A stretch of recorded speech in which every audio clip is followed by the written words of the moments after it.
Time is now 6. Wow, that sounds really loud. The time is now 6 o'clock. I call to order this 2025 budget meeting, November 12th, 2024. I'm going to just say a couple of brief words and then kick this right off because we have a whole bunch of staff that's ready to go, and we don't want to keep everybody here all night. But I just want to simply recognize that all the effort that goes into the preparation of the budget every year, from the borough manager and the finance director / assistant borough manager, but also all the department heads, and I'm sure staff that we're not directly aware of, putting a lot of work into what is then presented to us. It's a large budget, and there's a large effort that goes behind it. We appreciate every minute, every second you've spent helping us put this together for the people of Carlisle. I'm not going to steal the borough manager's thunder with summaries of what's in the budget, but just thank you all for your efforts here, and we look forward to hearing from each of the departments and everything that you've been doing, and have Maddie back there in the back as our only representative of the public, listening, and because you all do special things in each of your departments too, and it's a good time to recognize that tonight. So with that, I'll pass it on to the borough manager for an overview of the budget. Thank you, Mayor Schultz. I'm sorry, we have public comment first. I cut you right off. Is there any public comment? I'll give you 15 minutes. Steph, do we have anybody by Zoom? Okay, there you go. Thank you, Mayor Schultz. Good evening, everyone. Thank you for the opportunity to present the fiscal year 2025 proposed budget. The budget is considered a comprehensive plan reflective of the goals and objectives set forth by Borough Council. It forecasts the anticipated revenues and expenditures for all borough operations, general government, police, fire, streets, community development, recreation, water, wastewater, stormwater, parking, and solid waste. It includes the borough's capital improvement plan. Thus, it not only serves as a policy guide for fiscal year 2025, but it also provides the framework for sound decision-making for our future. The budget includes 8 funds: general, water, sewer, stormwater, parking, solid waste, capital projects, and highway aid funds, resulting in a total fiscal year 2025 budget of $58,828,627. As the mayor indicated, the process starts in mid-year with staff focusing on the fiscal year operating and capital plan budgeting and current fiscal year end projections. Attention is given to Borough Council objectives and plans, such as your strategic plan, departmental needs, internal and external priorities, capital projects and equipment, personnel, revenue performance, inflationary impacts, as well as potential challenges. Like last year's development, the budget schedule also included the analysis necessary to look forward a minimum of at least 3 years. This involved consideration of our priorities, of our capital needs, and the operating and debt impact of those capital items over the next coming years. In the following presentation, you will see that we have audited surpluses for 7 of the 8 funds in fiscal year 2023 and projected surpluses for 5 of the 8 funds in fiscal year 2024. An audited surplus is favorable. However, borough policy and best practices recommend that these types of revenue sources and savings will only be used for specific one-time expenditures and not to support ongoing operations and expenditures when the attributing factors are non-recurring and unpredicted revenues, for example, grants, real estate transfers, etc., and short-term internal operation measures such as savings that we realize by on-field positions. The fiscal year 2025 budget has followed a similar approach consistent with these best practices.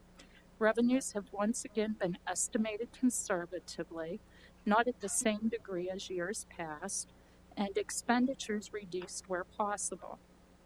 It is also important to note that each fund must be self-supporting, and decisions on revenues and expenses for each of these funds are normally considered independently. For fiscal year 2025, there are no anticipated operating budget deficits. However, 7 funds are currently balanced through the use of fund balance reserves for one-time capital project expenditures. I believe you will find throughout this presentation and also the 400 plus page budget document itself that fiscal year 2025 once again demonstrates the borough's commitment to advancing Carlisle's strategic plan. Lastly, this draft budget, as the mayor indicated, is only made possible through the collective efforts undertaken by each department and many of our team members throughout our organization. A sincere appreciation to our department heads, senior staff, budget managers, and employees for their contributions, and a special note of thanks to the man here at my right, our Assistant Manager, Director of Finance, Richard Jude, for his diligence, guidance, and fiscal oversight in the budget development process. We'll now proceed with the 2025 budget snapshot, an overview of all 8 funds, followed by each department's select 2024 accomplishments and 2025 objectives. Steph. All right, we can advance to the next slide. This one was just summarized by Susan in what she just said, so 2 slides down. Can you go back one, Steph? The consolidated budget summary, we just demonstrate this to show that the budget overall is balanced. Every fund we look at separately to ensure that the sources we've identified are sufficient to cover the uses. So we're happy to present a balanced budget in total. Just some highlights for the general fund. One of the things that we are not doing is increasing taxes this year, so we'll see that taxes remain the same.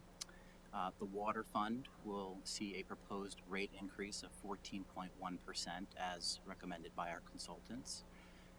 There's no proposed sewer or stormwater rate increases.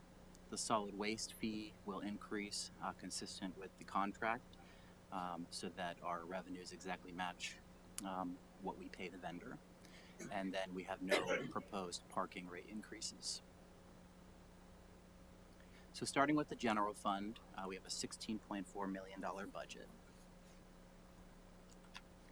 When we talk about the general fund, it's our largest operating fund, and it accounts for everything that doesn't have a separate fund.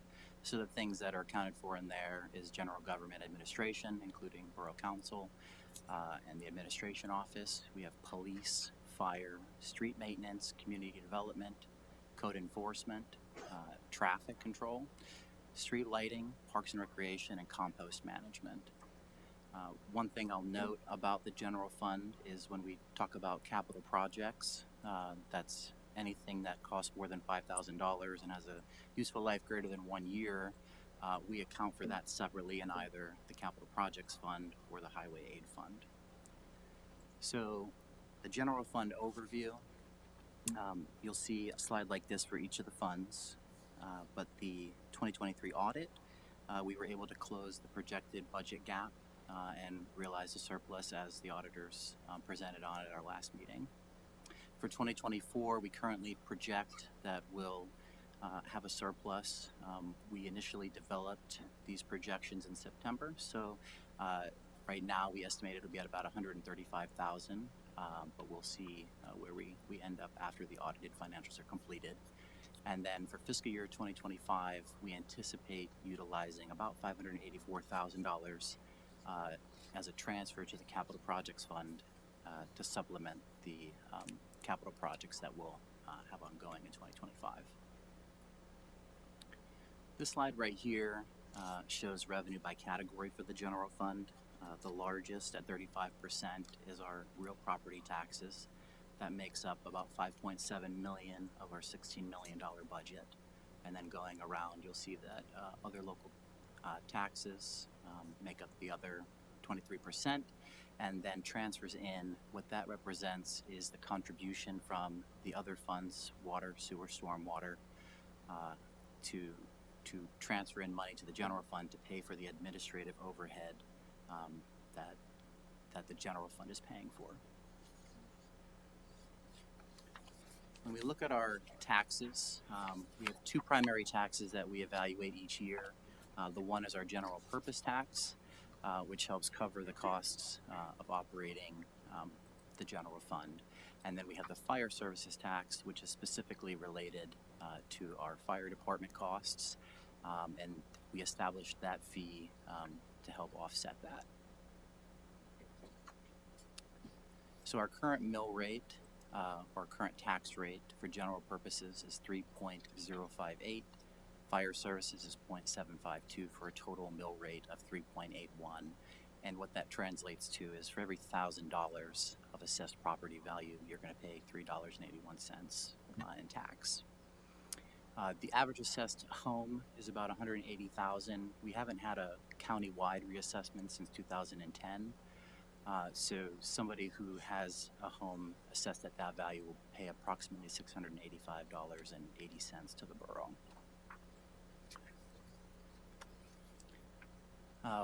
Drawing out the fire services tax specifically, and not to put eyes on Randy, Chief O'Donnell, but we identify this tax because it can only be used for fire-related purposes.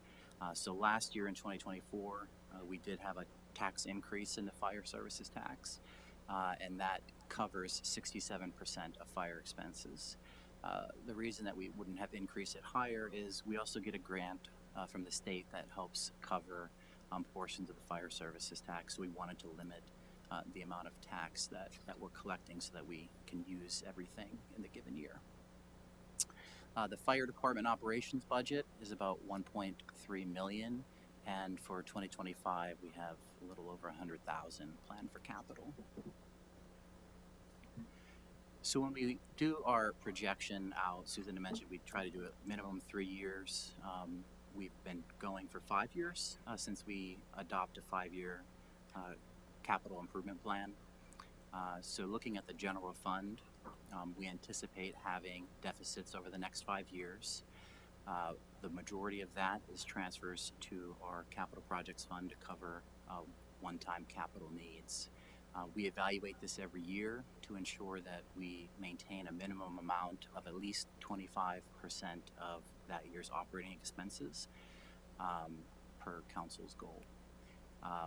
One thing I'll mention about this is when we summarize the 2023 and 2024, we anticipated budget surpluses. In both those years, we anticipated deficits. Through budget management, through not filling positions, we were able to close those deficits. So realistically, we should be able to achieve something smaller than what's showing on the screen, but every year we'll evaluate that to determine whether or not rate increases are appropriate. When we look at our tax rates over the years, this table shows from 2010 through 2024, you'll see we only had 3 increases, all of those related to the fire services tax. Since 2002, we've raised taxes 7 times, and you'll see that the rate of change in taxes compared to inflation, there's quite a discrepancy. So we calculated about 43% inflation rate change since 2010. Our taxes changed approximately 24%. We wanted to highlight these 2 charts. The one on the left shows the percentage of properties that are tax exempt, or the assessed value at tax exempt. We're the second highest in the county. And then the one over to the right shows our mill rate, our tax rate, showing that we are the 8th highest in the county. What's interesting about this is that while we're the 8th highest, we're also faced with a large number of tax exempt properties, so we have to do more with less. Looking at capital projects for 2025, we have about $5.2 million planned. The largest is the continuation of the Carlisle Urban Redevelopment Plan, or Project 1. That started working on that currently, and that'll be a continuation. We also have Noble Boulevard and Wagner's Gap multi-use trail projects continued over from this year. So this general fund recap, again, is just showing that the general fund is balanced. We achieve that by utilizing fund balance reserves in order to fund the capital projects fund. Moving on to our water fund, we have about 13.7 million budgeted. The 2023 audit, we ended up with revenues exceeding expenditures with a surplus of $877,000. What you'll see with these utility funds, all the capital related to them is housed within the fund, and they have significant capital. So if a project that's multi-million dollars doesn't get accomplished in a given year, the surpluses will be much higher than what you'll see in the general fund, which is primarily just operating. So for fiscal year 2024, we anticipate we'll have an excess of $315,000 revenues that'll go back into fund balance and help cover our capital needs in the future. For fiscal year 2025, we anticipate utilizing some of those reserves to cover capital needs. The items that are included in the water fund account for both the water treatment facility, the underground infrastructure, and our water towers that you'll see around the borough. So the rate increase that we're proposing, the 14.1%, amounts to a change from $5.95 for 100 cubic feet, that's about 750 gallons, to $6.79 per 100 cubic feet. What that translates to a single user is approximately $77 per quarter. That's up from $66 in 2024, and for a family of four, we calculate about $305 compared to $262 in 2024. In terms of the cost per gallon, we still offer water at less than a penny per gallon. One thing that I'll mention in regards to, I won't mention because I forgot, so we'll proceed. It came and it went. Get used to it. Yeah. All right. We have for 2025 a budget deficit related to capital expenditures. When you look at this chart here, the largest revenue source is bond proceeds, followed by charges for services. And that charges for services is the rates that users pay when they purchase our water. One thing I'll say about bond proceeds, when we issue debt for capital, especially for utility funds, we try to pay 20% of capital costs in that given year so that current users of the system will cover 20% of that cost that year, and then the 80% limited to larger projects we try to issue debt for, and that allows us to extend these long-lived assets out so that future ratepayers are paying their share of the costs we put in today. For fund balance, while we are using it to cover capital needs, we will be meeting Borough Council's goal of having 25% of operating expenses in reserve. Looking at capital projects for 2025, we have 8.1 million planned. Every year, we do the water system rehabilitation plan program, and really what that is, it's preemptive on our part. We know that we have aging infrastructure, so every year we try to do at least 1 to 2 miles of pipe replacement underground. We also have the Ridge Street tank replacement, which started this year, and that'll continue into next year. The transmission line replacement is a replacement of the primary line that goes from our water plant up to our reservoir, and then a PFAS project, which we periodically talk about at council, is the treatment of PFAS at our water treatment plant facility.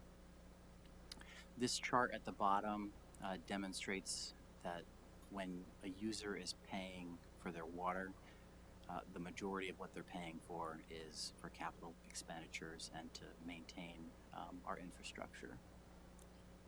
And I just add that currently the 5-year capital plan for water alone is estimated at about 30.2 million.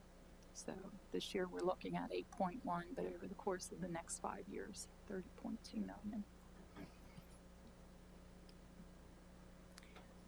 What this table shows is, in comparison to our surrounding municipalities, what our utility rates are for water, sewer.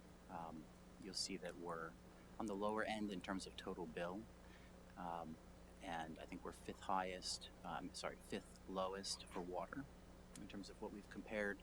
As you move down the list, those municipalities are utilizing water from PA American Water or Veolia Water, which have much higher rates. So what this table shows, even with our increase, we're still about at the level of where we've been historically.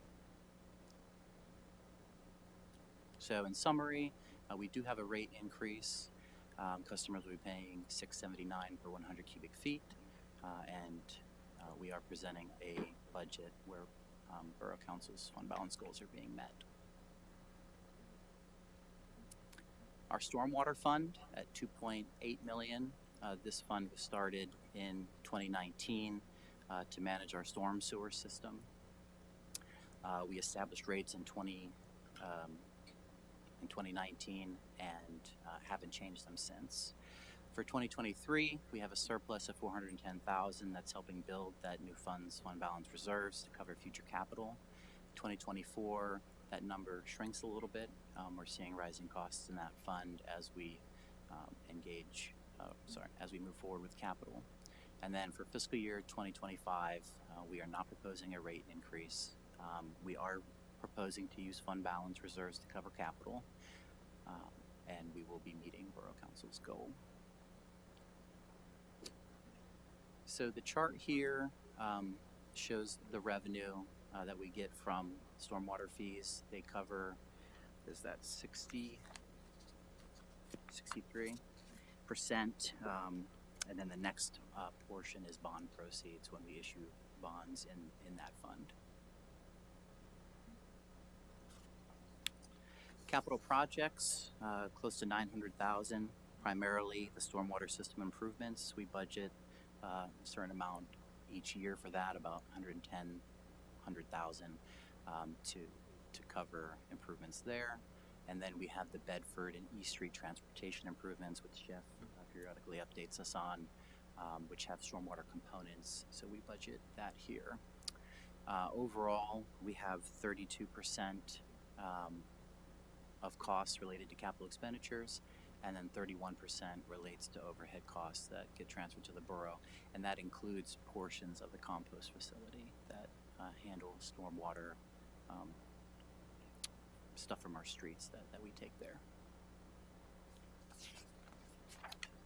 So in summary, no rate increase in the stormwater fund. It's pretty consistent with previous years, and we will be meeting Borough Council's goals. Our sewer fund at $14.8 million for fiscal year 2023. Revenues will exceed expenditures. We anticipate, or we received a $1.5 million surplus in comparison to expenditures. For 2024, we expect 1.6, and again, what this relates to primarily is pacing of capital projects. Typically, historically, we try to identify water and sewer projects that need done.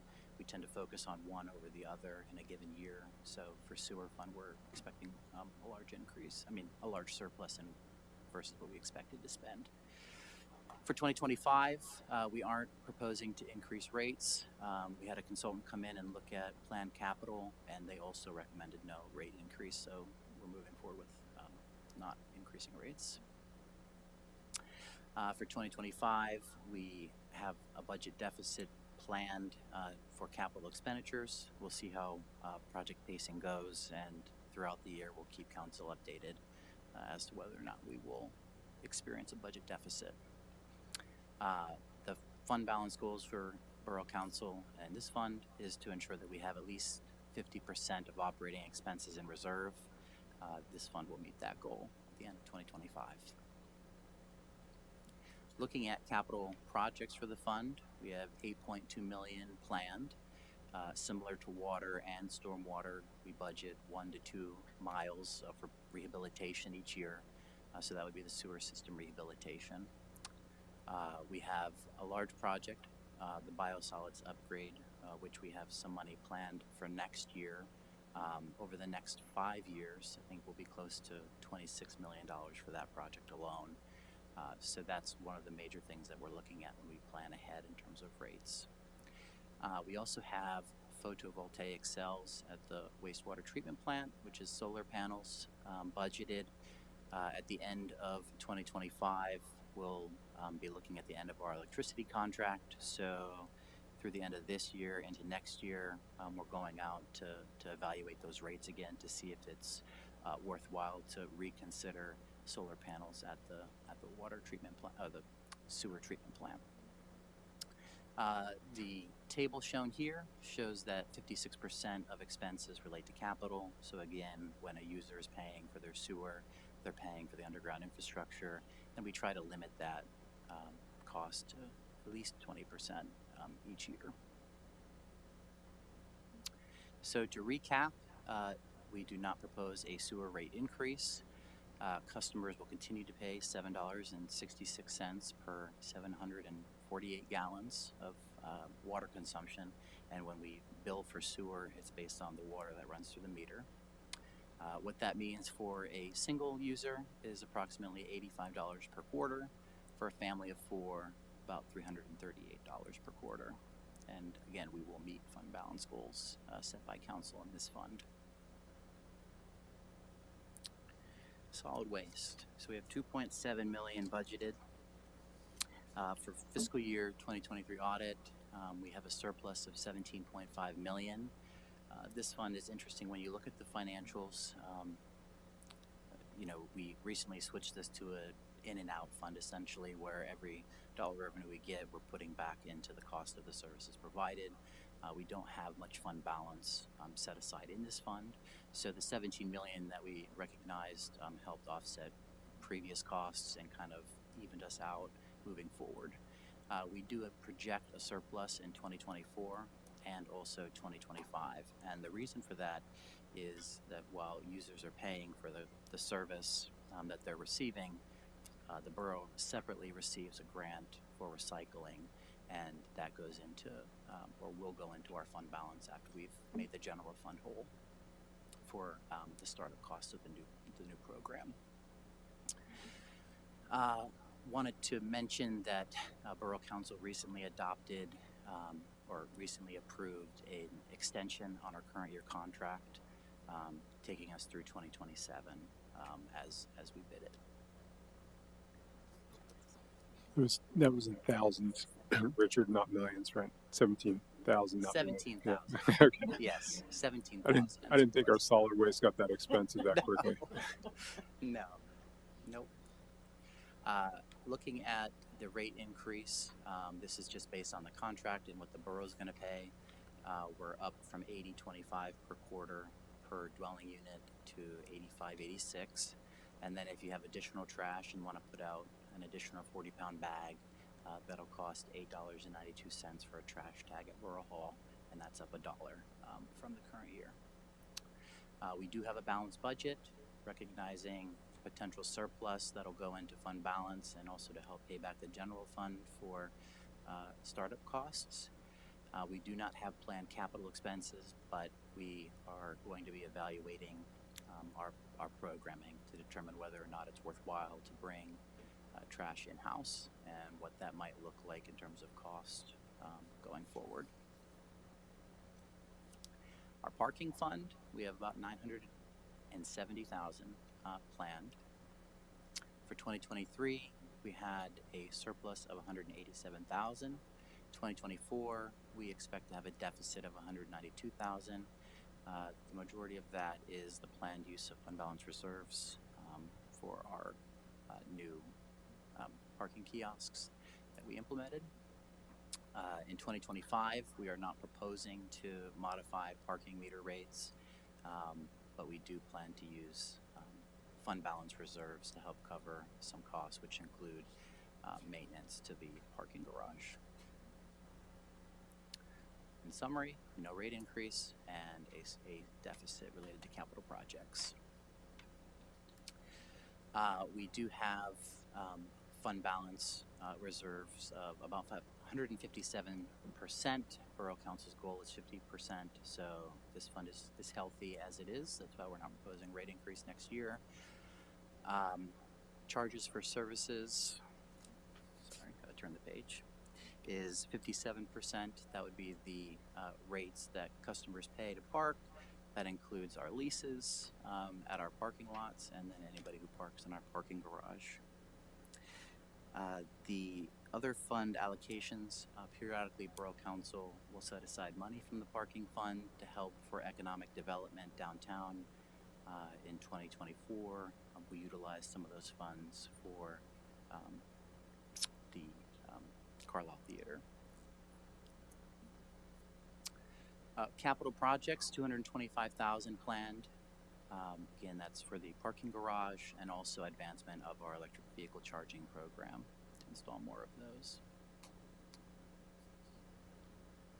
One thing that we started in 2024, we approved a contract with a vendor to help us evaluate our parking lot lease program as well as our parking program overall.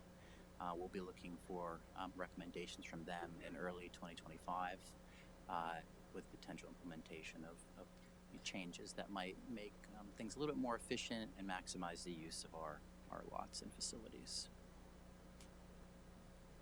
Our Highway Aid Fund, so this is the other portion that typically would be covered by the general fund if we didn't get special grant funding. But each year we get liquid fuels grant funding. We anticipate about $546,000 next year.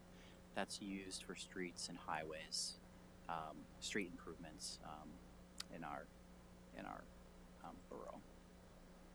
Capital projects, we have $752,000. It's a slight increase from last year of $750,000. And each year we have we intend to use exactly what we get in the grant plus a little bit extra from fund balance reserves for grant funding that we didn't use in previous years. Now we'll go on to department highlights, starting with Andrea. Okay. All right. So Parks and Recreation. I have several accomplishments that I'll elaborate on. Okay. First one, the Fairground Avenue Linear Park. In 2024, the Parks and Rec Department completed the Fairground Avenue Linear Park project. It was a long project. It actually took about 7 years to complete, but we're proud of the project and the new park and the different types of amenities that it brings to the community. Parks and Recreation also collaborated with the Bosler Free Library on a couple different new recreation programs, including the Story Times and the Park series and the Summer Quest Kickoff. And the one that we're proud of, I guess, the most is the Story Forest project at Leetort Park. It was a great collaboration and provided a different amenity to the Carlisle community. Carlisle Parks and Recreation worked with the Carlisle Youth Cycling Development since 2019 on the plans to build a pump track at Valley Meadows Park, and in 2024 the plans came to fruition and the pump track was built and was quite a success, and it's used daily. And another accomplishment was upon the urging of former Borough Councilperson Joel Hicks. Carlisle became the 64th Birdtown, Pennsylvania community, and a dedicated committee has been formed of staff members and local residents to create a more sustainable environment for birds Wildlife and People, and a committee member created a pamphlet called The Birds of Carlisle. Um, and the Birds of Carlisle, and you're likely to see the pamphlet is of birds that you're likely to see in Carlisle. And the Birdtown Executive Director will be here in Carlisle at the council meeting on Thursday night. With the help of the Shade Tree Committee, the annual survey was completed, 27 trees were planted, and a draft of the new recommended shade tree list was completed this year. And the Carlisle Community Pool was the highest attendance since 2019. We sold 908 pool passes. And in 2024, we offered teen night, which hadn't been done since 2019. And we also renovated the locker rooms in-house at the facility. So those were some accomplishments. Some goals we have for this year. A public art project is proposed for the skate spot. The idea is to work with a mural artist, members of the skating community, and the Carlisle Skateboard Club to paint a mural along the ledges of the skate spot. Details are still being worked on, but the funds are proposed in the park's maintenance budget, and grant money would also be looked into. The idea actually is the bowl would be retained for graffiti still, so graffiti would still be able to be painted in the bowl, but the ledges around the skate spot, so there's ledges that are at the skate spot would be painted at the mural. So the Carlisle Skateboard Club would help the Parks and Recreation with getting skater input and general community input for the project. So, we're still working on logistics. It's not 100% set in stone how this would work out, but possibly maybe skaters could help with the mural painting, so that there could be some some hands-on painting with the mural artist. But that would be a way that we could get buy-in from the skating community. So it's just an idea. We're still working on it. There's a couple of different grants that I've been looking into, but that's an idea, and it's a way that we could have some community art into our parks. Additionally, I'm looking into a security camera for that area as well, at the skate park and along Fairground Avenue in general. Other goals for the department, we're looking to increase the building blocks for the Bicycle Friendly Award. Parks and Recreation, we're coordinating with Bike Lyle on bicycle safety classes for 2025 for youth. We've proposed a small amount of funds in the rec services budget for two League of American Bicyclists league instructors, bicycle instructors, for Parks and Recreation to continue to work with biking efforts in Carlisle. So that is just something that would increase our the Bicycle Friendly Award in years to come. Another goal is for Parks and Recreation. We plan to survey our program participants and look for feedback on our program and special events to increase positive use of our parks and programs when planning our 2025 schedule. That's one of our strategic plan goals anyway, so thought um, we'd look into that. Another goal we have, and we just found out today, is the comp plan for our Parks and Rec department. We just found out that we were a grant recipient for the DCNR Comprehensive Parks and Recreation Open Space Plan.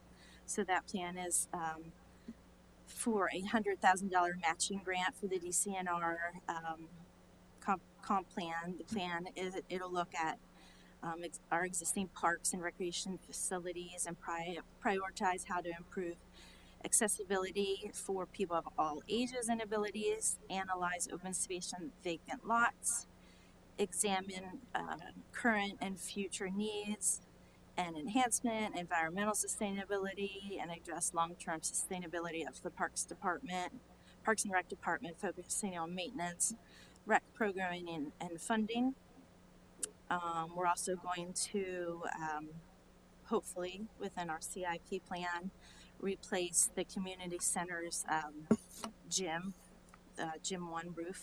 We have significant leaks in that roof.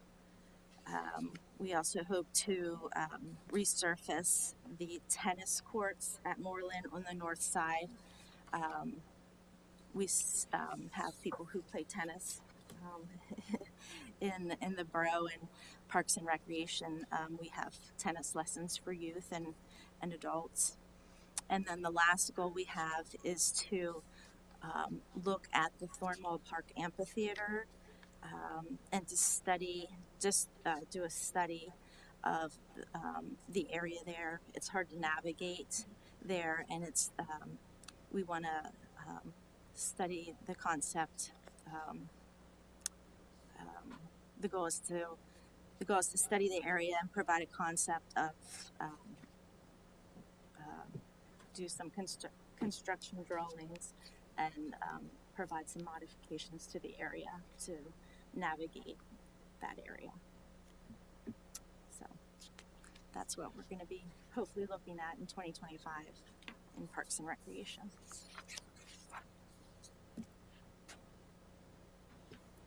Does anybody have any questions for Andrea? No. Exciting news about the grant. I was happy to hear that. Yeah. I just wanted to thank Andrea for a great summer season.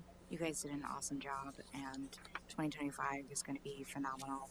Congratulations on the grant. That's a big time effort, and it's going to go towards revitalizing some of our parks and making them even better for citizens. Okay. Next up is water resources. Thanks. So I should start off by saying that all of these accomplishments happened prior to my time as the director, so I can't take credit for any of these. But I'm happy to report on the accomplishments for 2024 for the department. Starting with water, the design and permitting was completed for the Ridge Street Water Storage Tank Replacement Project. Design was also completed for the residual storage and removal upgrades and water treatment plant transmission main replacement project. That's for the 2 transmission mains between the plant and 2 storage tanks. The water treatment plant's filter media replacement project began late last month. We coordinated the filter media replacement with the startup of PFAS removal pilot testing, for which DEP approved the protocol in late October. Delivery of pilot equipment is anticipated late this month, and the pilot program is anticipated to last 9 months. We should know in about 3 months where we stand and where that design will be headed. We completed leak detection for the entire water distribution system and repaired all detected leaks. There were 6 residential water service leaks and 14 water main breaks that were repaired. And the department performed semi-annual fire hydrant flushing and repaired 2 broken hydrants. For wastewater, the wastewater treatment plant filter replacement project was completed in 1 year for under $300,000. That was initially budgeted for 2 years and $600,000. So, Richard, cost savings of 50%, right? By my math. The Ridge Street Pump Station number 2 project was coordinated for an expansion with South Middleton Township. That increased wastewater capacity for South Middleton. They updated pumps and electrical work, installed new parallel force main, and that was at no capital cost to the borough. The wastewater crew completed spot repairs and installed cured in place lining at approximately 6,785 linear feet of 8-inch sanitary sewer main and 2,273 linear feet of 10-inch sanitary sewer main. They flushed and televised 13,902 linear feet of sanitary sewer main, plus an additional 43,909 linear feet of sanitary sewer main on the troubled sewer list. Public Works inspected 71 manholes and 57 storm inlets and repaired, rebuilt, or replaced 21 storm inlets. The wastewater treatment plant's biosolids infrastructure improvements project, which was mentioned earlier, that is in the early design stage at this point, and that is intended to result in the safe, cost-effective, and beneficial reuse of a Class A product while minimizing nuisance odors at the wastewater treatment plant and in the final biosolids product as applied. And then moving on to stormwater. The borough was awarded the Susquehanna River Basin Commission grant for $3,020, which was used to fund the Community Brunch and Barrel Stormwater Outreach and Improvement Program. We were also recently awarded $200,000 in the DEP Section 902 recycling grant for the purchase of a new leaf vacuum. The total cost of a new vacuum is estimated at $233,604. So that's a significant savings there on a new vacuum. Fairground Avenue Stormwater Park was completed and open to the public in August of this year. And we began design of the Biddle Mission Park stream bank stabilization. That'll be a forested buffer project, and submitted an application to the county's Clean Water Grant Program for potential award in December. We also began design and permitting process for a stormwater basin conversion project for the Orange Street Basin, and began assessment of a possible green infrastructure project or 2 at Thornwell Park.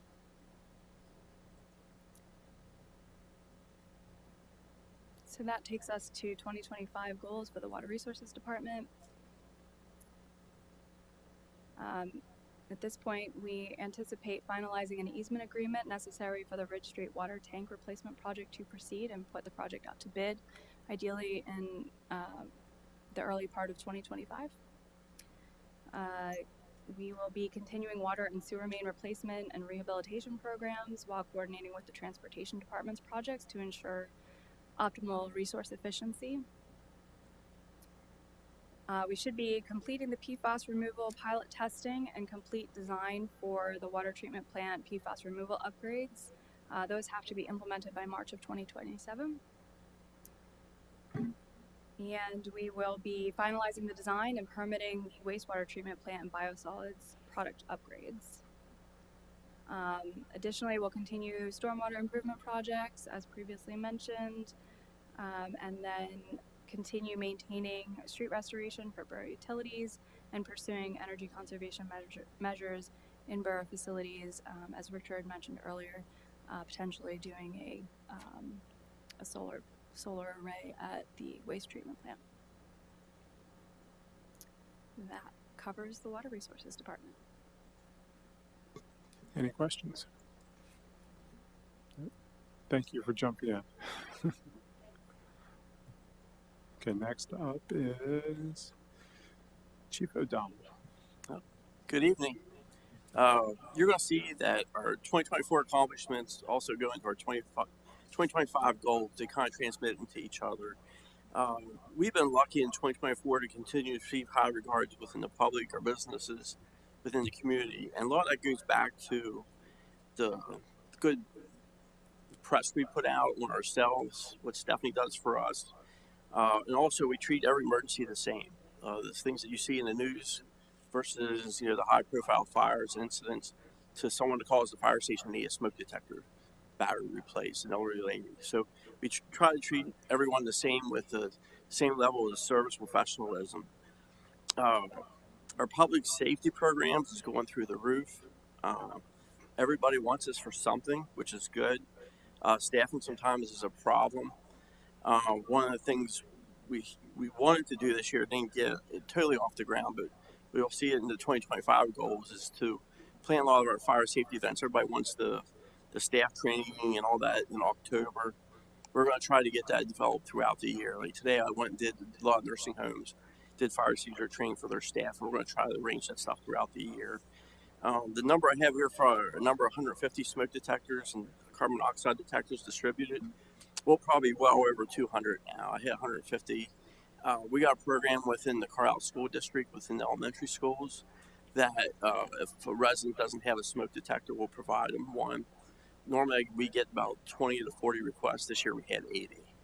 So it's a great program. It's just we're glad to get it out to the community and make sure that people are safe. One of the things we're really pleased with, we started off this year with a goal of officer development. We have a lot of seasoned officers. They have a lot of longevity on the operational side. We developed an instant task reminder booklet. What that actually contributed to when we had the May Day 2 years ago in Upper Allen Township. We want to make sure our officers know what we know, the complex incidents, things that we don't run everyday incidents. We also put together an officer development manual, put together just the simple things that we consider simple and easy, but this is new to them. So to help develop officers for the future. We continue to work with our mutual aid partners, provide information and experience to assist with more efficient operation exchange of information. We started meeting with our mutual aid partners about like twice a year. That's all the mutual aid chiefs around us. And this turned out to be a very good exchange of information. A lot of programs we have, they're using. A lot of programs that they have on the table, we've been using. It's been just a good conversation of exchange of information and developing areas where we can work together and lean on each other. I just had mutual aid chief call me today. Hey, have you ever had this situation? And help provide them with personal knowledge that we went through. We were in the beginning of the year. We did a lot with emergency management with staff. In staff meetings, we provide them with their responsibilities in the event of a disaster in Carlisle, where they will have areas of responsibility. And then we conducted a tabletop exercise with Cumberland County Department of Public Safety. As you see across the table here, we have a lot of new folks. We'll probably do the same in the first quarter of 2025 as well to refresh the ones that have been here and for the new staff. Again, we're going to continue to collaborate with our mutual aid partners. That's really has taken off in the last probably 6 months.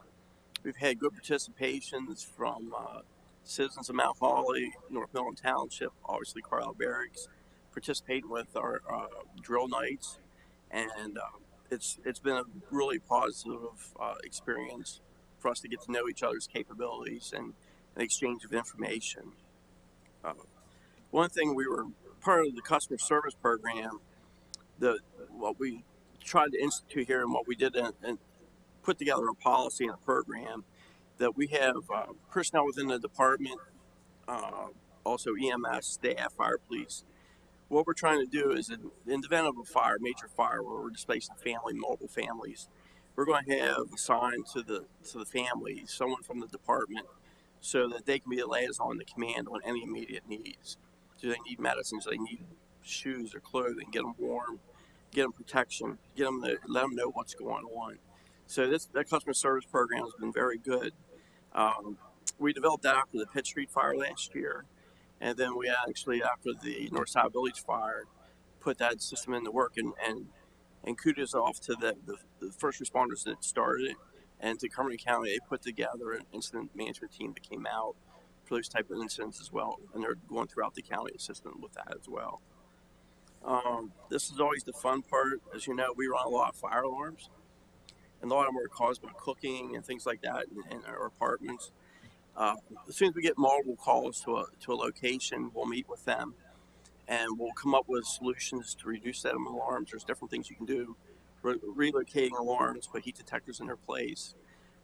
So we're doing that to try to reduce the number of alarms, and to get Knox boxes in place. They're the key boxes we have in the building specific for Carlisle that gives us access to the buildings. I've been meeting with Carlisle EMS or Cumberland Goodwill EMS. I actually just got an email. Uh, they're going to go in 2025 go on the program. So if there's a medical emergency in an apartment building downtown, they don't have to call us to gain access. They'll be able to use their own system to get in. So which is a good positive. Um, Obviously, we updated 7 operational and administrative policies last year to keep up with changing times. And one thing I didn't have mentioned in the accomplishments, but this was like 2 years in the making. It was a good when Rick worked on this staff. He got this done before he retired. There's a Green Light Go grant, and that's what that's going to do is give us capabilities to put generators at all our traffic lights in the borough, so that we don't have to have fire police out during storms, bad weather, for long-term power outages and so forth. So we're happy about that. And we started our ISO review, which is the review of every sector of the fire department, our water distribution systems, code department, and the 911 system in the county. What that does, that gives us our rating for rate of insurance, what the residents in Carlisle Borough will pay for insurance. And again, just like I said, a lot of this stuff mirrors over the 2025 goals. Obviously, we want to keep the high customer service that we've always had and do things to make that better. Continue to deliver fire safety and prevention programs to our citizens. And we're going to reach out a bit more in the commercial side. We got a visit at Carlisle Construction tomorrow. We're doing a lot of those things to get situational awareness of what we have in the community. Continue to develop our joint training to maximize the department efficiency. That seems to be a real good tribute to, especially in our staffing levels of today. Continue to explore methods to increase and retain volunteers, firefighters. Our staffing is declining and recruitment efforts have shown little success. Over the past year, and Mo can contribute too because she was involved with this at Carlisle Fire and Rescue. There's a regional grant from Carlisle and through Dauphin County. It's a regional recruitment grant that's had high visibility as far as press releases, television, advertising, and so forth. And Carlisle, we've seen a little success with that program. We've had probably 2 or 3 safer grants for recruitment. Staffing is probably what you're going to see down through here is something that we're going to need to talk about in the future. We did the door hangers. We've done a lot of outreach programs, and to recruit the number of volunteers today, we're struggling. As the mayor I know has on his agenda too is to engage discussion with the neighboring municipalities, provide a regional concept of emergency service, continue to work with our neighboring chief officers, assist with delivery of service. I think that probably this time around might be a little different approach. I think the municipal chief core that we have is a good way because we all have the same problem. We all got the equipment. We all have the facilities. We just don't have the people to staff. And that's a thing we're going to have to really look at and plan for in the next couple of years. Continue working on operational and administrative officers. As I touched on before, we concentrated in 2024 on our fire operations staff.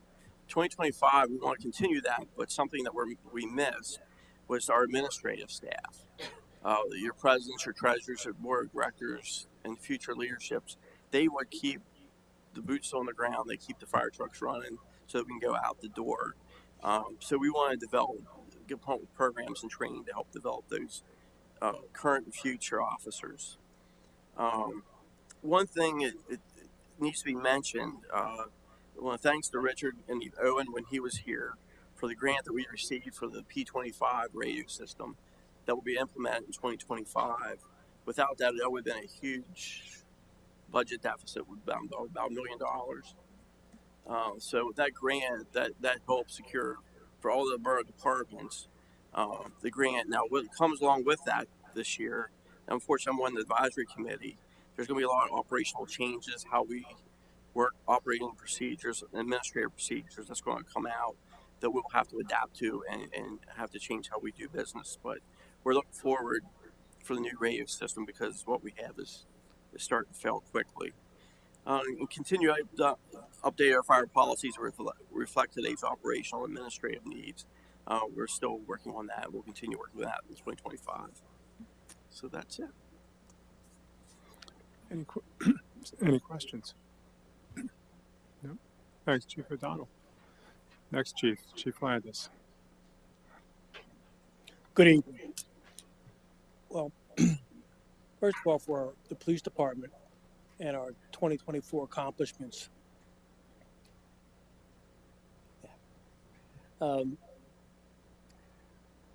continued support for the K9 program through fundraising.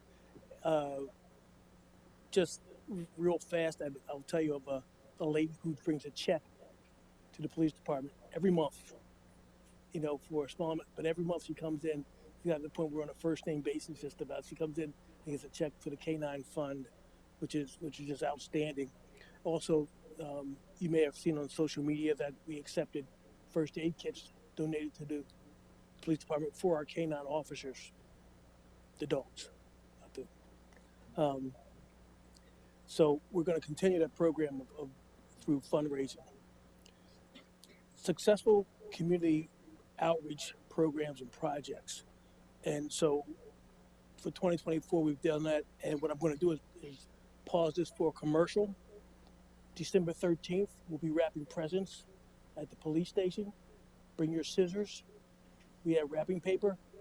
There will be 3 Christmas parties, one at Safe Harbor, and 2 at New Life Church, one for Big Brothers, Big Sisters, one for Call Out Cares, or Community Cares, excuse me. And so that's one of our huge outreach systems. So if you're available on the 13th, we can use you. Keeping with the council's goals of continued hybridization of the police fleet, we've been working on that and dealing with that. And I actually think there's actually a savings on fuel from that. Look at Richard. I like that. Yes, sir. Okay. Our 2025 goals. We want to maintain a 35% or higher crime clearance rating. That may not sound that high to you, but if you look at the national rate for crime, we're actually doing pretty well. We're still working on things. Continued development of the community outreach, enhance community relations. Yes, and promote transparency. I'm laughing because the manager makes sure that we promote transparency.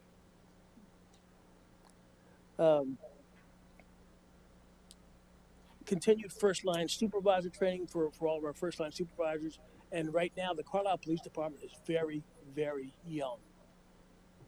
And so with the retirements, we lost a lot of experience. And so we're trying to fast track our officers and our supervisors to be prepared for incidents. So a continued high level of training for 2025 with all officers. And the life's blood of the police department is continued training. So we're trying to keep that up to the best of our ability and get as much training in as we possibly can and still be proficient answering calls. We're also talking about reducing our carbon footprint. I'm proud to say that we have 2 electric vehicles in the fleet, which is interesting. One is still being upfitted, and one is being used by yours truly. and I have not been made a pedestrian yet. So it's actually a pretty good deal. And I like to thank the manager and Borough Council for their participation in the grant program to get the electric vehicle. But it's a change, and it just off the record, the two things cops don't like is change and changing. They don't like either one of those things. But we're doing it. We're going ahead with reducing our carbon footprint through the hybrid vehicles. We have 2 vehicles left that are non-hybrid, and they're on their way out of all of our cars.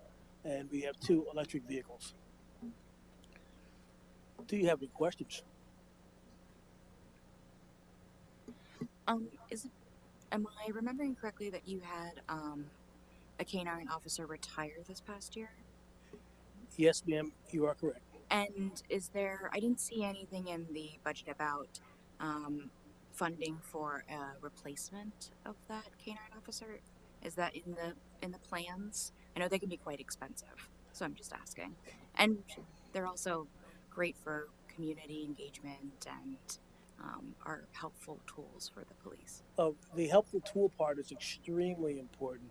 And the manager's office, and we're actually talking about that, about the future for the K9 program. That would the K9 officer that retired and the K9 partner were integral parts of the police department. And I can't say enough of how many times they saved officers from being hurt or injured and not biting people.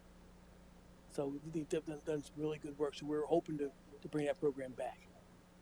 I saw that you had some private fundraising for it. I was just wondering if you were going to try and privately fundraise for that, or if it was something you were going to ask council for. Just curious. It's going to probably be a combination of both. Mm-hmm. Yeah, hopefully we can get that for you. Any other questions? All right, thanks, Chief. Thank you. Next, Mr. Bergston, Transportation Waste Management. Thank you. We are very excited to embark on the final phase of the Carlisle Connectivity Project, known as Project One. There are lots of, in addition to North Hanover being pretty busy from a traffic perspective for vehicles as well as pedestrians, there's a lot of utilities in there. And so I wanted to give kudos to our contractor. Whenever the utilities wind up causing a slight delay, they've been able to figure out how to reposition themselves to take on other pieces of the projects. They're busy all the time. And I just wanted to acknowledge that they've been doing that so that they can hopefully meet their deadline, which is going to be a real challenge. But they've been excellent at doing that. In terms of our road maintenance program, I think it's important for us to realize that the ADA ramps, while they don't take up much of a footprint, they take up a very large chunk of the funding that's available. And we have to do those every time we repave the road. We have to install those ADA ramps. It's not quite half, but it's close.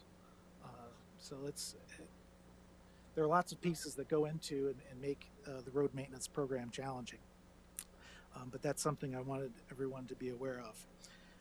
In terms of what we've accomplished this year with the road maintenance program, we're still in the process. It's a work to develop a paving calendar.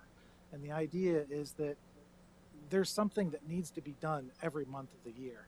Even though we typically pave essentially in August, which by the way, we're going to try to shift back to maybe mid-July to mid-August, so they're done before school starts. We talked about that. I talked about that with the contractor in the field actually just last week, and he said that was a good idea because once school starts, it gets a little hectic. So we're going to try to hit that target of getting done before. And when you start backtracking, you realize that there's something that needs to be done every single month. So we're working on developing that paving calendar. All right. And Vision Zero, I just talked to you about last week. So you know what's going on there for the most part. Zero transportation deaths. We do have monthly subcommittee meetings, and as previously reported, we're going to continue to work on figuring out a way for the traffic calming prioritization process to occur so that we are paying attention to the highest priority requests that come in. That next bullet there, I worked with Richard on coordinating with DEP for their grant process for the purchase of 5 electric vehicles. I know I just saw a remittance that we received our check from DEP last month, so that worked out pretty well. And as the chief just reported, one of those vehicles was his. And then the last bullet there is something that's pretty good from a collaboration perspective. We worked with folks from planning, from Public Works Garage, the Water Lab, Water Services, and Transportation to put together the data set of our water service line materials.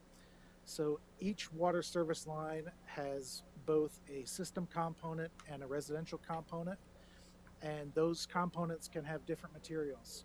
And as part of a much larger federal mandated, EPA mandated effort, we need to document what material types we have in an effort to identify where there's lead.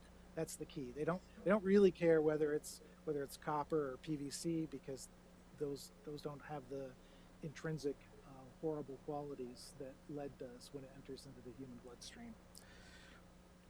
So I do want to just give a shout out to Sarah Crawshaw, because she took this data set that we've been compiling since last October and figured out a way within Excel to put it into an acceptable format for DEP to accept. And without her help, I can tell you I would have been struggling. All right. In terms of goals, obviously we're going to continue with the Carlisle Connectivity Project that is scheduled for completion in December of 2025. I will be a little bit surprised if we hit that, but like I said, the contractor's been doing a great job of pivoting and making sure that his crews are busy all the time. And they are going to be, even though they can't do things like pave, they are going to be working through the winter months. He's going to have at least one crew out there all the time to get whatever he can done. In terms of the roadway maintenance plan, we're going to develop a 2-year maintenance plan. We've been developing a 1-year, and that's been effective, but the goal is to develop a 2-year, and then that way you're kind of looking at what the next year looks like and what that backlog is going to be, so we can better plan for budgeting and everything else. And I hate to put it out there on the record, so to speak, but my thought was if we could just add a year, so we'll have a 2-year plan next year, and the following year we'd have a 3-year plan. And I don't know where it stops. I can tell you it doesn't make much more sense to do more than 5, but somewhere between 3 and 5 I think is a good goal to have that number of years in the queue. And in terms of Vision Zero, same thing. We're going to try to advance those initiatives and goals. With engineering services, it's mostly on, I would say, the land development side, but we also get a lot of requests from residents that just call up and say, hey, we can't see this sign here, or people are going the wrong way and there's one-way street. So there's lots of things that we get called upon to do that may seem like small requests, but they do add up. And the next to last bullet, as Richard mentioned previously, we have solid waste services through 2027, but we are going to evaluate. You could see that the costs were going up. We don't know whether it's going to be cost effective for us to take those services in-house, but we're going to continue evaluating that to see if it makes sense. And with the last bullet, we've been fortunate and successful in coordinating working closely with PennDOT to secure Green Light Go grants that will help us upgrade our traffic signal equipment, which allows us more functionality, especially in terms of pedestrian cycles and being able to detect what vehicles are there and need to be processed. So we're continuing to utilize those grant funds to upgrade our traffic signal equipment. And that's what I have. Any questions? Any questions? Yeah, I don't want to put you on the spot, Jeff, but That's all I've right. been curious about that water line survey. Yes. Do you have any idea what the percentage remaining of lead is in the borough? That is a great question. I wish I knew the answer. What I can say is that every lead pipe that has been identified to date has been dealt with. On the slightly harder side is that, as you might expect, a lot of the data that we received back were from the areas that might not, we kind of suspected that lead would not be a problem. And there are some more downtown areas that we need to focus on to see if we have lead there.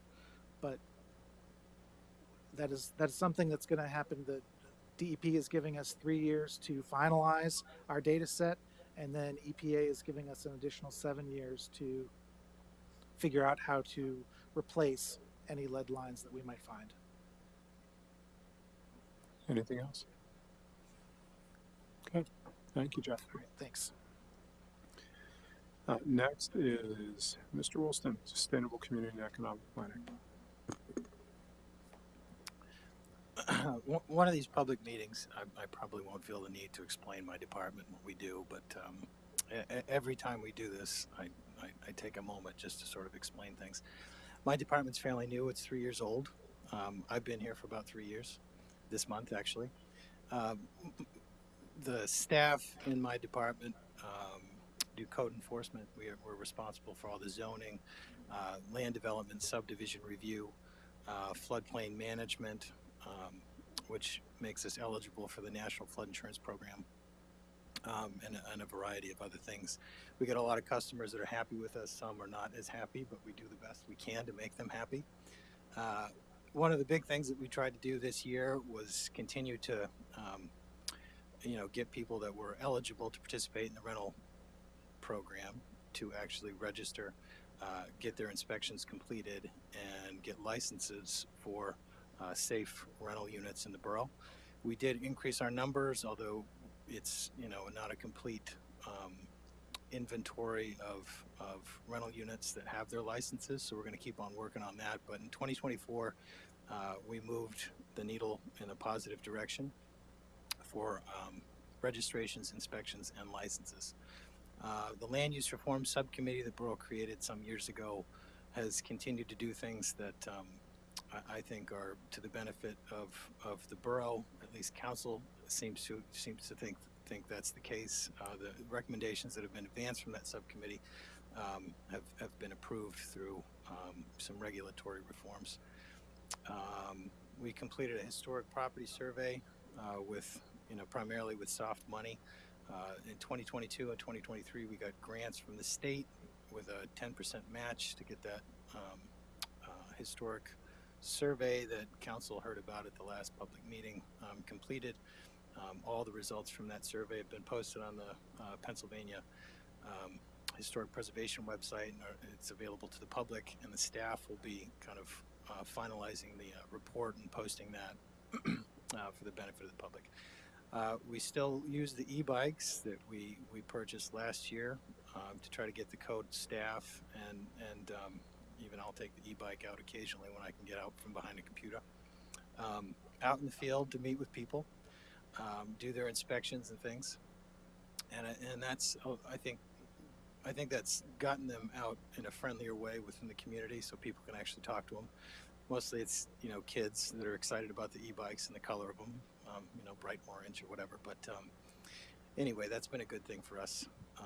We've also gotten a couple of new electric trucks that were talked about a little bit tonight, and there was really no I mean, the trucks are fancy, they look excessive, but we go around the borough and we pick up trash that's, you know, piled up in the sidewalk where it really shouldn't be, and we use those truck beds as much as we can. And the 2 trucks that we had were on their last legs, really. The brakes were going, they were sort of, you know, literally breaking down in certain places, which was a bit embarrassing but comical for me.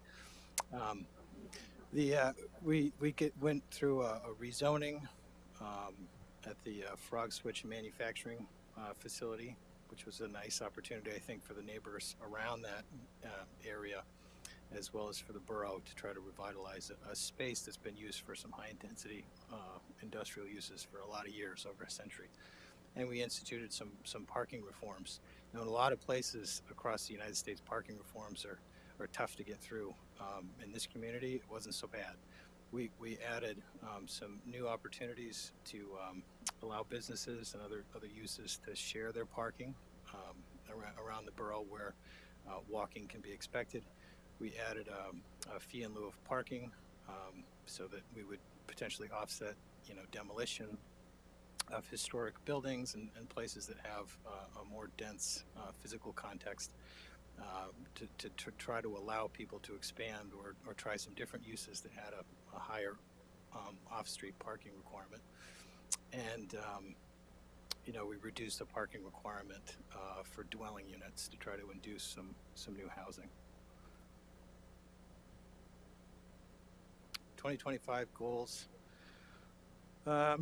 Yeah, I mean, again, we're really trying to get through this rental program to make sure that housing stock within the borough, at least the rental housing stock, is safe for the tenants that occupy those spaces.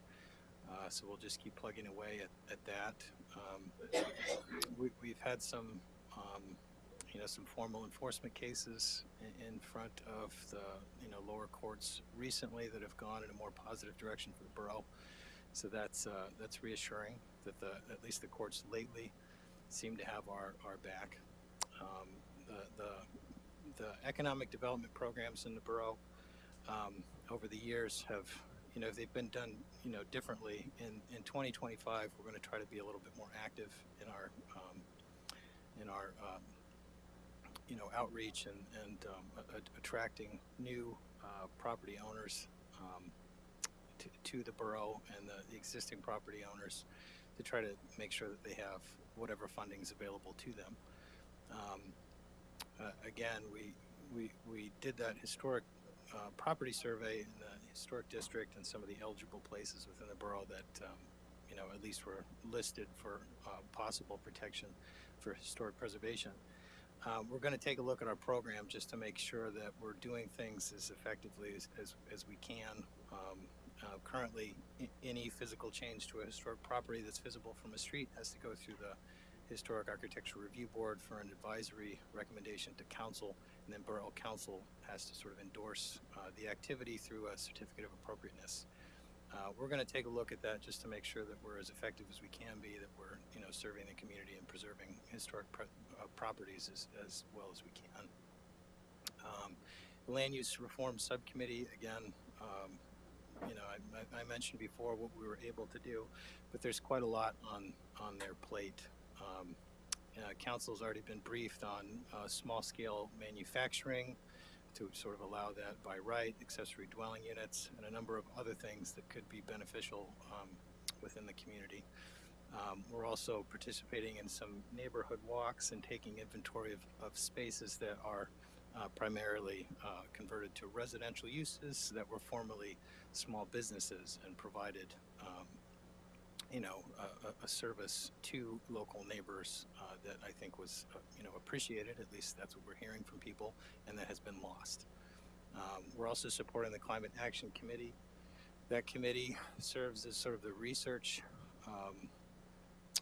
arm of the steering committee, and the steering committee then brings recommendations to Borough Council. That's a recent change to that group, but you know, we're thinking that that'll be the most effective and efficient way of working with the volunteers that serve on the Climate Action Committee and bringing implementation options to council for the climate action plan. And then staff will continue to support the planning commission and the zoning hearing board. As has been alluded from others, my department provides as much as we can, collaboration between, with other departments. The Vision Zero planning effort and small area planning is another opportunity to do that. I failed to mention that the Parks, Recreation, and Open Space Plan will be another opportunity for us to help out. Looking forward to that. And yeah, so back 3 years ago, we were trying to build, leadership and technical capacity on staff. All the community code enforcement officers and the code chief have their residential building code certifications and the administrative credentials they need to issue permits. We're just going to keep working on that and building technical capacity for the borough. That's what I have. Any questions for Jared? Jared, Andrew had mentioned the grant, and I just looked at my email. I was paying attention to you, but I looked at my email and saw that we got an email from Secretary Dunn this afternoon. Do you want to just mention that a bit? Sure, I can. We applied a while ago to DCNR for $463,740 to plant like 300 2-inch caliber trees in the borough, along some statistically vulnerable places on the east side of the borough, kind of running down South Hanover and then up East Street and East High Street. We were $40 shy of the ask, so we got all the money except for $40. So I have $40 in my wallet. Before my kids take it, you may as well take it. Thanks, Jared. Next up is Ms. Barry, Human Resources. So, good evening. With all of these great things going on and all of this work that's getting accomplished every year, we need a full-time department dedicated to supporting all of the awesome things that our employees are doing. So, as far as 2024 accomplishments, most of our HR goals tie back to the caring and professional outcome in the strategic plan. We have several staff committees that allow opportunities for employees to be part of the solutions and feel empowered, and also facilitate opportunities for employees to collaborate and solve problems and improve our operations. So the Employee Engagement Committee serves as the voice of the employees for matters aimed at making the borough a great place to work, as well as getting employees involved in supporting the community. They plan, organize, and carry out various initiatives, including fundraising and collecting donations for local nonprofits during the holidays, volunteering at the United Way Day of Caring and the DCA's cleanup days, and we've also been discussing ways to increase employee understanding of the local nonprofits and our community's ongoing needs.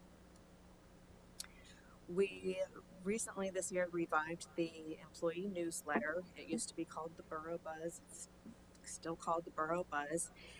It shares and recognizes accomplishments and achievements at the department level and at the individual level, and helps to keep employees in touch with all of the borough's operations and functions. Thank you very much, Stephanie, for the work that you do on that. The Borough Safety Committee was certified by the State Department of Labor and Industry, which results in a 5% savings on our workers' compensation each year that we maintain certification. The committee also implemented annual safety stand-down days, which are held during 1 week every February.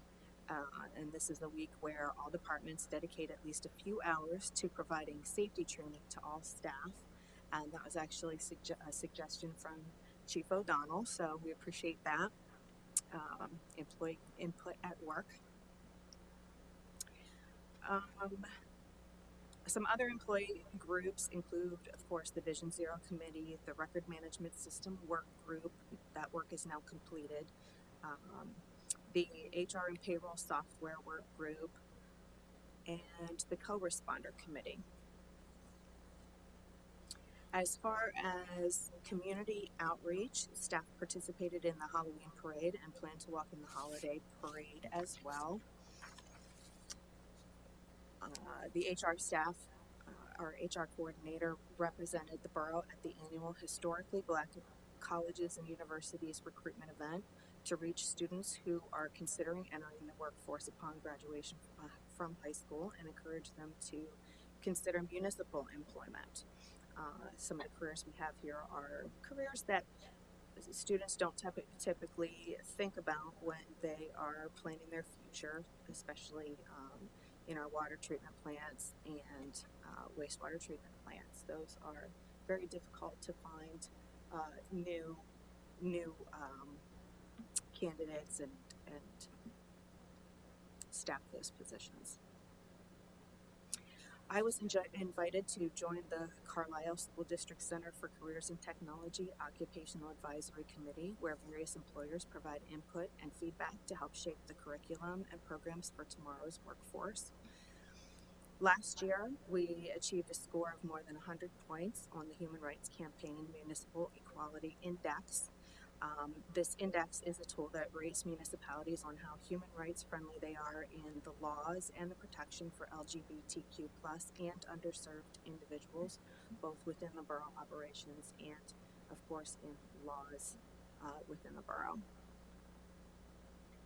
Borough Council also expanded group healthcare eligibility to domestic partnerships, and this year the Borough Council signed on to support the Transgender American Veterans Association in their efforts to require gender-affirming care for transgender veterans. In the area of staff training and development, staff across the organization continue to complete individual and group training to enhance their skills and knowledge, including everything from Excel training to water certifications, college degrees, safety training, whatever they can do to enhance their skills and knowledge, we're all about it. As part of the annual performance evaluation process, all staff are required to complete at least 3 professional development or training goals. We provide a monthly newsletter on health, wellness, and safety to reinforce safe and healthy behaviors by educating employees about the benefits available to them, lifestyle changes we can all make to become a healthy workforce, and ensure safe practices both at work and outside of work. One highlight I wanted to point out is during our safety stand down days in February, earlier this year, we hosted a guest speaker. It was attorney Joel Feldman. He's the founder of the End Distracted Driving Foundation. I mentioned it because it was a very impactful presentation, and it really brought home to staff the dangers of driving distracted. As Mr. Feldman discussed, the 2009 death of his daughter Casey, who was just 21 years old when she was killed by a distracted driver while walking in a crosswalk. And we know, with the Vision Zero initiative, that's very important to us here in the borough. Mr. Feldman also made the most of his time while he was here in Carlisle by presenting to the students at the Carlisle High School as well. So it was nice that he was able to get the word out to our students in this area. We continued our diversity, equity, and inclusion education and training program. All non-uniformed employees completed a cultural awareness session with the Marine group. We also recently launched a monthly DEI newsletter to reinforce that learning in smaller chunks of information throughout the year.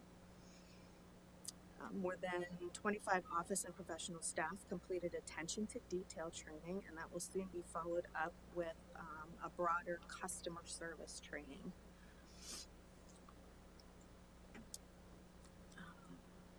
And then, of course, with our co-responder program, we launched the program this year.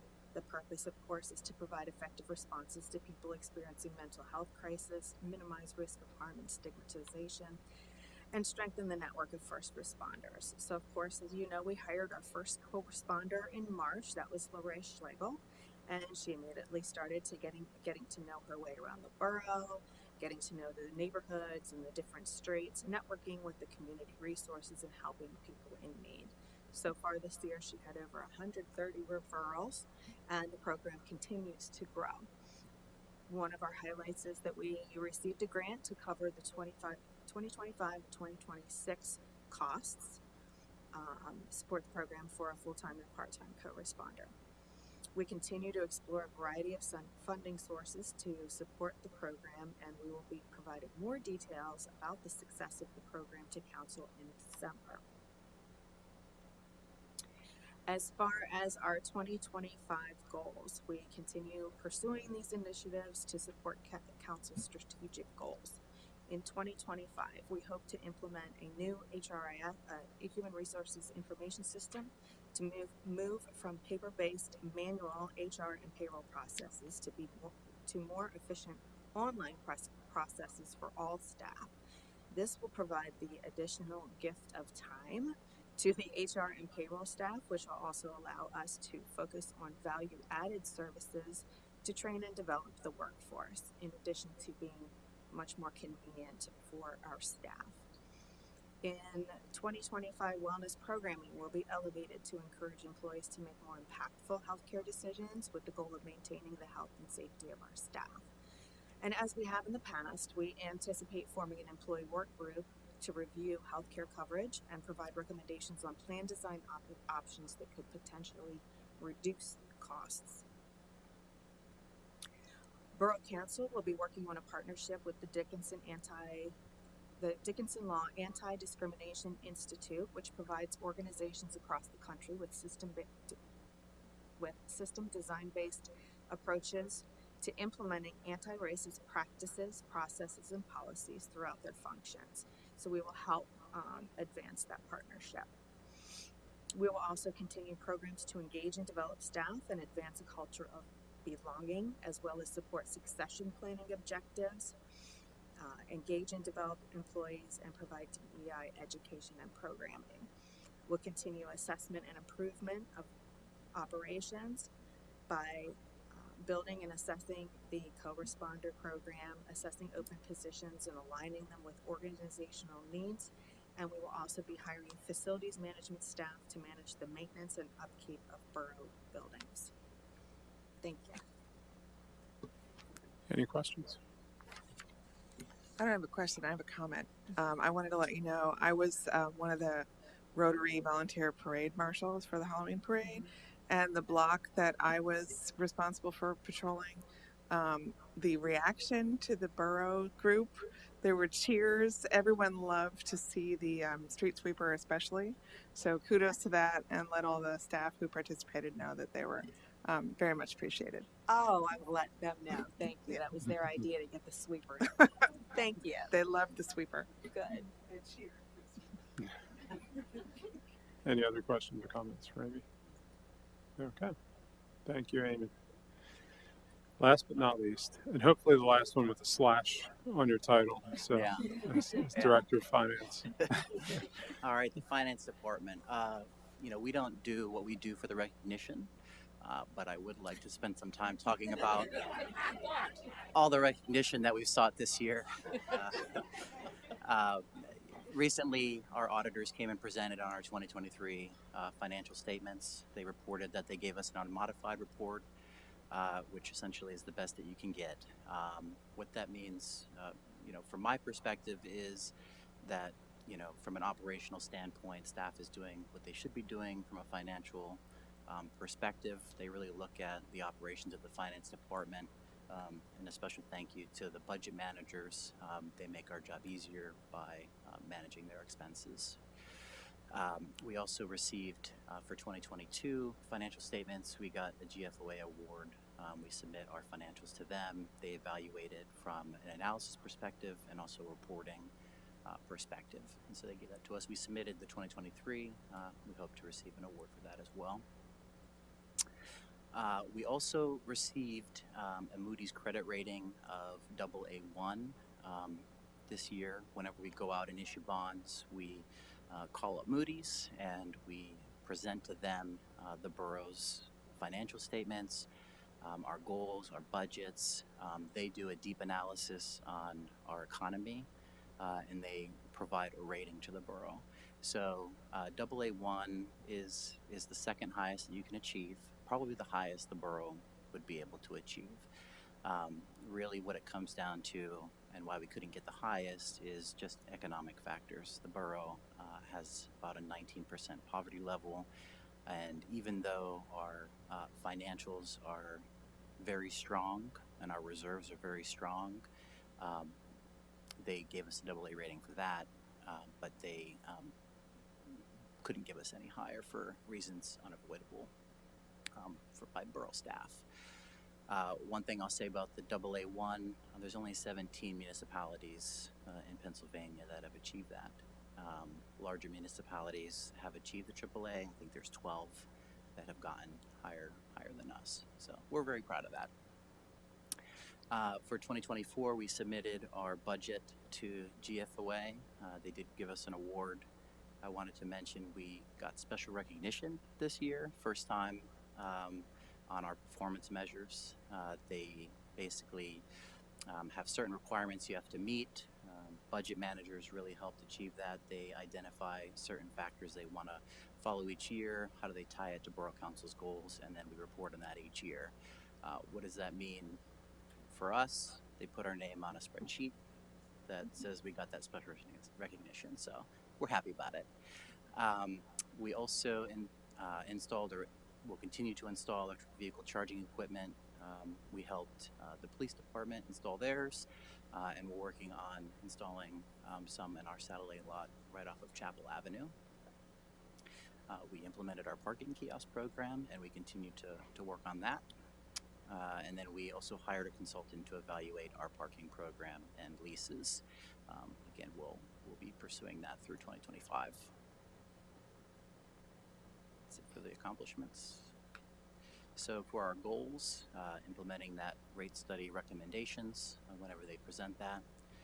Establish pass-through credit card processing fees for in-person transactions. Right now, those costs are split amongst the various funds. Our hope is that we can assess those fees so that you don't have a disproportionate amount of fees being covered by the general fund and taxpayers. We also want to look at our pension investment management. We haven't done that for a number of years. So one of the things that we'll be doing next year is taking a look at that, ensuring that we're being responsible with our pensions. We often will report on that. Right now, our non-uniform and uniform are at least 100% funded, if not more. So, I mean, from that perspective, we're doing well. But we also want to look at what our employees can control, which is our 457B plan and the type of investments they're able to get through that. So we'll be taking a look at that. We'll continue with our expanding our electric vehicle charging program, trying to identify other sites that might be worth installing additional chargers, pursuing those awards again, and then enhancing customer service through outreach program or opportunities. We'll be looking at things like parking, seeing where can we put our resources in order to make the overall experience with both parking and the finance department better for everybody. And before I give this up, I just want to thank Stephanie for doing the PowerPoint. By the time we get to that point, I'm exhausted. So she really takes the lead on these 90 slides or so, and I appreciate that. Thank you, Richard. And I was going to say something if you didn't, because those transitions are awesome. Even if they're basic transitions, I don't know, Steph, but it was great. Thank you for putting that together. You're showing off now. She has sound effects now too. No, I think we should wait until the end. Any questions for Richard? None. And Richard, you should. I know recognitions are nice, awards are nice, but I think it's also, especially the GFOA award, is a recognition of this budget and how user friendly it is. I think as the borough manager has said in the past, anybody can pick it up and get as much or as little as they want to in detail and get a good picture of things in summary, or really dive into the line items. So it's a really nice package put together each year that you've continued for us here tonight. All right. Thanks again. Next up is any public comment. So unless like the Invisible Man or the Vanisher walked in, and we don't have anybody by Zoom.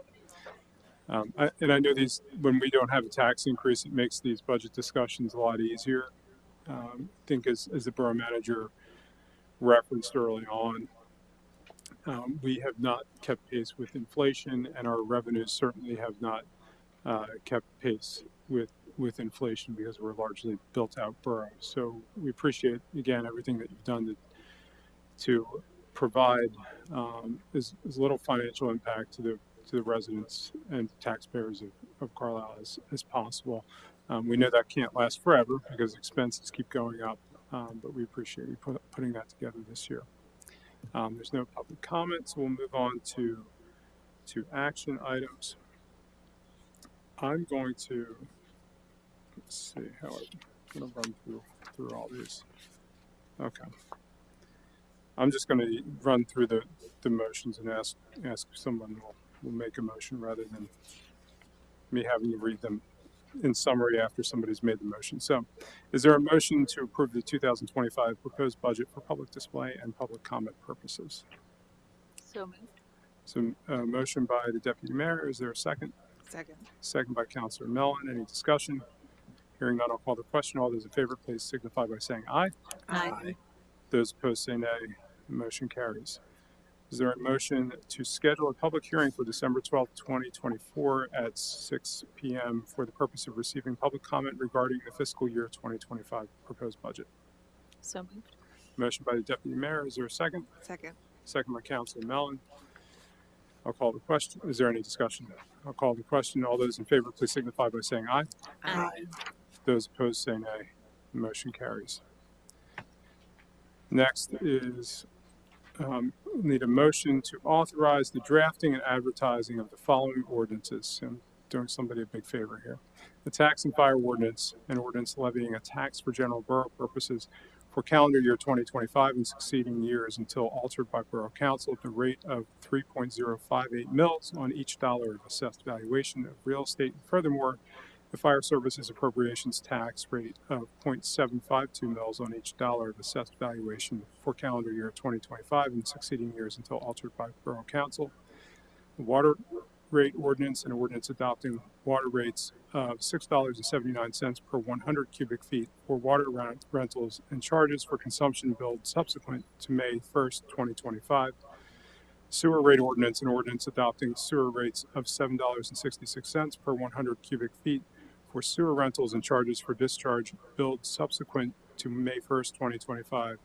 Stormwater fee ordinance, an ordinance adopting a monthly stormwater rate of $7 per ERU billed subsequent to May 1st, 2025, and a solid waste and recycling fees ordinance, an ordinance adopting a fee of $85.86 per quarter per residence for trash collection and setting a fee of $8.92 per additional tag or tag bag effective January 1st, 2025.